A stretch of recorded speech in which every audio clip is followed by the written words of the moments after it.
Yeah, this is fun to watch. To make sure we're in there, yo. Yeah. No, you can see from there. You know, Yeah. you squint in, you lie. You wear glasses, isn't it? Yeah, I do wear glasses. See what Bob. Nah, you're good. Hang on.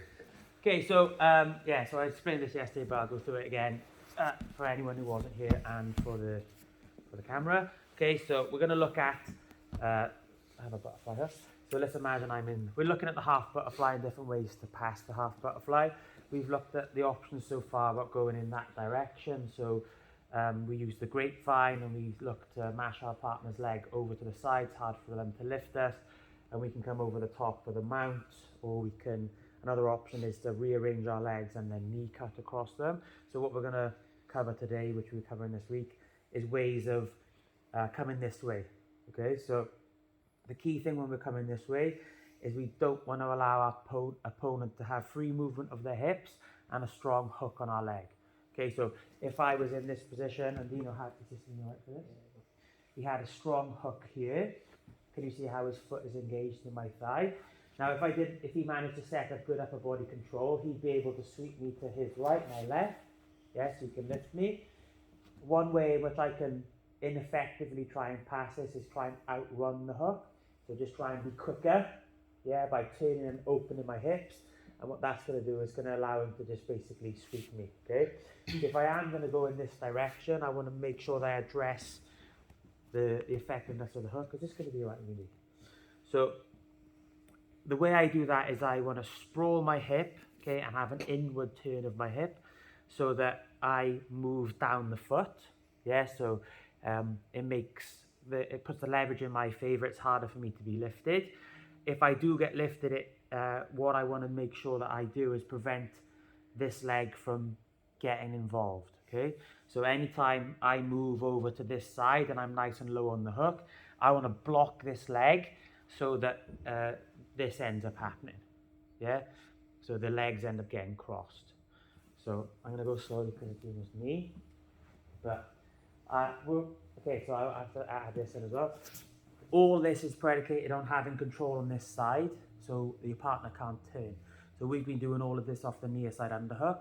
There are versions that Bryn has done before, which I've shown some of you, where you basically use your head on this side. What that's doing is preventing the shoulders from turning. Yeah, because if the shoulders can turn, then you could rearrange your hips and the block on this leg isn't as effective. Okay, so I've got the near side underhook. I'm in this position. Yeah, we looked at how we can get our legs. I could actually go over the top of this. We looked at different ways of freeing our foot yesterday. Okay, for now we'll just say we've done those and we've managed to free. Now I'm going to start looking to pass to my left. So the first thing I'm going to do, is I'm going to sprawl my hip down and have an inward turn on my hip. Yeah, so it's kind of like the stinger. So I'm driving my hip down towards the floor, and this is sliding me off the hook, and I'm turning my hip. Yeah, because if it's turned this way, it's nice for the sweeper. If I'm turned this way, I'm going to be really heavy. It's going to be hard to lift me. So not only am I down the lever, I'm also at an awkward angle for the sweep. Now, I'm going to look to move myself across, but there's going to be a point where I have to either clear this leg or do something about this leg. So what I want to do is make sure that when I clear it, when I hop over the fence, I want to block this leg. So I can do this with the leg that's engaged in the hook. Yeah, I can just climb over and block. Yeah, see how I slid off the hook? And now I'm in a position where I can pass. If Dino tries to lift me when I do that, yeah, it's going to be difficult and I might end up crossing his legs. I'm lifting my weight off because of his knee. But you can see how I basically look to clear and create a block on this leg, and now he gets his kind of hook gets trapped on his own body. Okay, so lots of the time this ends up like the heel ends up on the floor. I won't ask him to do it because of his knee. Okay, so that's using the same leg to do that, or I can use the free leg. Yeah, so I'm like sliding off the hook, I'm working my way over, and I can then use this free leg to block so that I can do like that little circle. Because I'm so low on the hook, it's okay to do that little turn, yeah, because I'm basically at the end of the lever. If he does try and start lifting me here, he's going to put himself in that cross-leg position again. Okay, so it's a really effective way of dealing with this. Yeah, so is there anything else to cover?